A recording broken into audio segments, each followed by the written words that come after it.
ఈరోజు చిర్రాకు పులిహోర ఎలా చేయాలో చూద్దాం. దానికి కావాల్సింది బాగా వలిచి పెట్టుకుని శుభ్రంగా కడుక్కున్న చిర్రాకు, టమోటాలు, ఎర్రగడ్డలు, ఎండుమిరపకాయలు, కొంచెం చింతపండు, ఉప్పు, నూనె.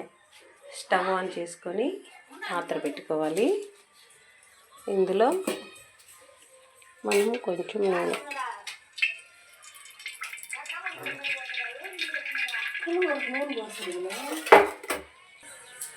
ఈ నూనె బోండా కలిసిన నూనె అండి, అందుకని చిన్న చిన్న మరకలు. ఈ నూనె బాగా కాగాక కొంచెం దినుసులు వేసుకోండి.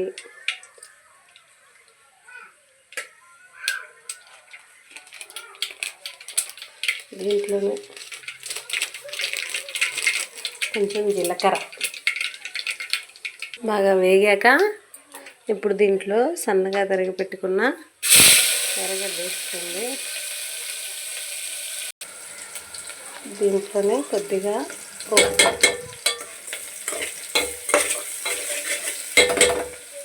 ఉప్పు వేసి మూత పెట్టి బాగా ఎర్రగడ్డని వాడనివ్వండి.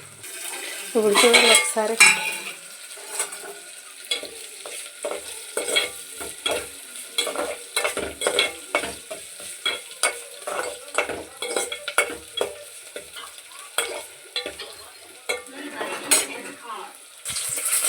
ఎండుమిరపకాయలు వేసుకోండి. ఇవి ఫస్టే వేయించుకోవచ్చు, కానీ మాటిపత్తి ఏమీ వేయలేదు.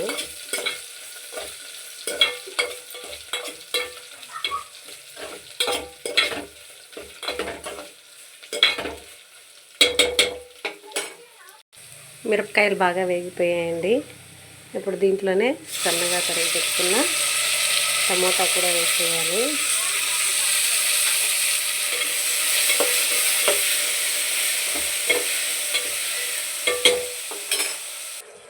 చూడండి, టమోటా బాగా ఇలా వాడిపోవాలి మెత్తగా.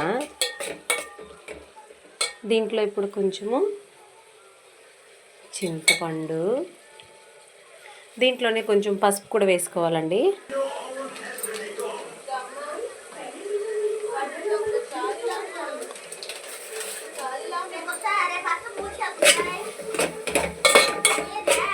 బాగా కలిపేసుకొని దీంట్లో మనము ముందుగా కడిగి పెట్టుకున్నాం చూడండి, ఆ చిర్రాకంతా వేసేసుకోవాలి. చూడండి, ఆకంతా పెట్టేసాను. కాసేపు నీళ్ళు పోయకుండా మూత పెట్టి ఆవిరికి ఉడకనివ్వండి. నీళ్ళంతా పైకి మనకు తేలిపోయి ఆకంతా చిన్నగా అయిపోతుంది. అప్పుడు మళ్ళీ చూద్దాం. మళ్ళీ ఒకసారి అంతా గరిటెతో కలుపుకొని మళ్ళీ మూత పెట్టి ఉడకనివ్వండి చిన్న మంట మీద. చూడండి, ఆకు బాగా వాడిపోయింది. ఇలా ఆకు బాగా వాడిపోయినప్పుడు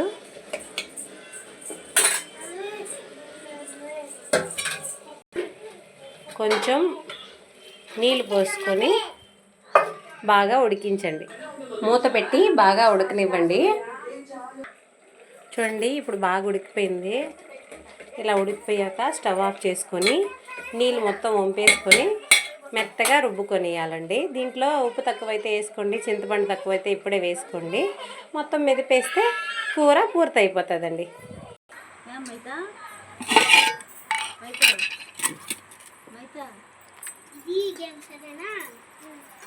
పులిహోర అయిపోయిందండి.